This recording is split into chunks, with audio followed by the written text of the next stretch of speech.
Ny terre rare dia minéraly 17 akibon'ny tany izay manana anarana hafakely izay tsy fantatsika akory toy ny européum sy ny sisa. Tokony ho fantatsika nefa fa raha tsy misy ny terre rare dia toy ny miverina tamin'ny taona 1770 sika ary tsy misy fandrosoana mihitsy izao tontolo izao satria izy ireo dia akora ilaina amin'ny fanamboarana ny fitaovana teknôlôjika avo lenta ampiasaina isan'andro toy ny finday, ny solosaina, eny na dia ny lela vola avy amin'ny banky aza. Ny terre rare dia azo lazaina fa soliky ny taonjato fa 120 ary moteran'ny indostria amin'izao fotoana izao. Ohatra fotsiny dia fantatra fa ho potika tanteraka ny indostria any Japon raha tsy misy ny terre rare. Ilaina koa amin'ny fanaovana fitaovam-piadiana maro fampiasan'ny miaramila amerikanina ny terre rare. Noho izany dia tena lafo vidy ary be mpitsiriritra ny terre rare eo amin'ny tsena iraisam-pirenena.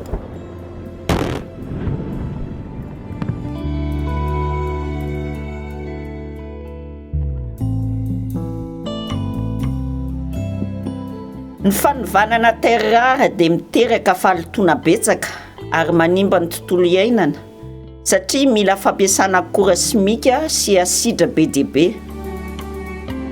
Ny rano avy amin'izany fanovanana izany dia feno potipotin-javatra simika sy radioaktif izay mahatonga aretina toy ny homamiadana sy ny areti-po amin'ny olona izay voakasika izany. Ireto sary hitantsika ireto dia mampiseho ny fiantraikan'ny famokarana terre rare amin'ny tanànan'ny Baotou izay misy ny ozinina fanovanana mineraly napetraky ny sinoa ny Mongolia.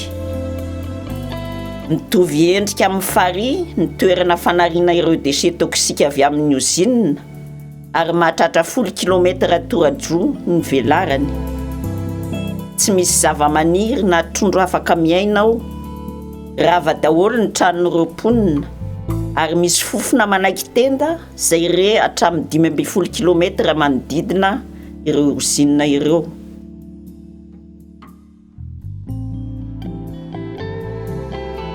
Any Chine no misy ny terre rare betsaka indrindra ary izy irery no mamokatra ny 5.0 isan-jato amin'ireo terre rare ireo eran'izao tontolo izao.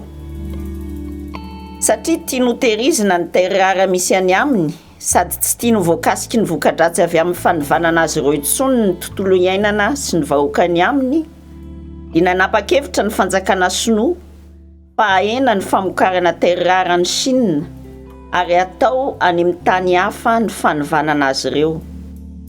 Anisan'izany tany hafa izany i Mongolia. Tsy ny sinoa ihany akory fa samy mitady firenena manaiky hizaka ny fahalotoana sy ny fiantraikany ratsy rehetra ka mokatra terre rare ho an'izao tontolo izao.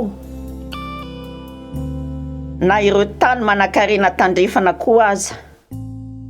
Satria tsy nanaiky ny fanovanana terre rare any Australie ny fanjakana any dia voatery ny orinasa Linas nifanaraka amin'ny fanjakana ny Malaisie mba ahafahany manao ny fanovanana terre rare any amin'io firenena io. Noho ny fahasimban'ny tontolo iainana sy ny aretina nateraka izany famokarana izany dia nidina an-dalambe ny vahoakan'ny Malaisie nitaky ny fanajanonana ny famokarana terre rare any aminy. Amin'izao fotoana izao dia ny société Tantalus ao Allemagne izay tompon'antoka lehibe indrindra ao amin'ny société Tantalum Rare Earth Madagascar na TREM no nahazo alalana avy amin'ny fanjakana malagasy hitrandraka terre rare eto amintsika. Voakasika izany tetikasa fitrandrahana izany ny commune ao Akingameloka, Antsirabe, Bemanevika, Ambalia, Anorotsangana ao amin'ny distrika Anambanja ary ny commune Ankarambe ao amin'ny distrika Analalava. Araka ny vaovao azo farany dia miomana hanokatra ozinina fanovanana terre rare eto amin'ity faritra ity koa ny société TREM. Hoy ny talehany Andriamatoa Montarson Rakotondrina tamin'ny mpanao gazety.